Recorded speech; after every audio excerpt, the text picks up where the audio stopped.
Michael Guerin, CEO AgForce Queensland Farmers Limited. Mike, what's your reaction to the laws passing? It's a very dark day for agriculture. We've said for a long time now that flawed vegetation laws will provide worse environmental outcomes, worse social outcomes and worse economic outcomes. Despite strong contributions all the way through a flawed process, it's a very dark day because today the Labor government, despite all of that good science and all of that good thinking, has jammed through laws which are fundamentally bad for agriculture and fundamentally bad for the state of Queensland. What will this now mean for farmers doing their day-to-day jobs on their farms? This has significant implications from right now for farmers every day working the land and providing food and fibre for Queenslanders and Australians.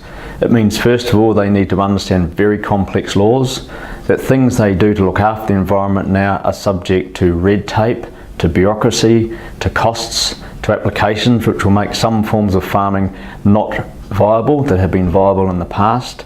We'll see a flight of capital from agriculture. We'll see young folk reconsidering their intent to live on the land and farm like their parents and grandparents did. And again, a very, very dark day for agriculture. Some immediate impacts we'll start to see on farm. There's been a huge outpouring of support for farmers this week through rallies and online. Do you feel like farmers have been ignored in this debate?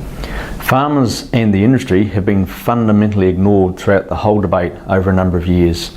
More recently, things like a committee process where over 1,100 substantive submissions supported by science and good background work put in by members, by industry, by AgForce Queensland farmers, to a committee process that have come back and said they learnt nothing new from the committee process, and their only recommendation is that farmers need better education.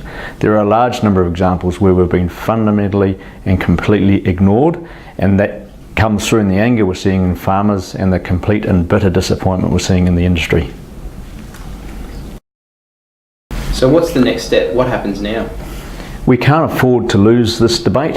For the sake of industry, for the sake of regional and rural communities, and for the sake of Queensland, we cannot afford to lose this debate. So today is a dark day, but is the start of a longer campaign, a campaign we must keep up until we get heard and reasoned with and are able to sit down and think about fair laws for farmers that look after our environment and enable us to grow food and fibre. Lots of things to think about as an industry. Legal redress, very important to us. An ongoing campaign to lift the pressure on this government to try and see them see sense. For example, next week at Beef on Wednesday, we'd like everybody to be wearing green to signify to this government yet again that the true environmentalists are farmers. We also need to think about the 2.5 years ahead of us to the next election.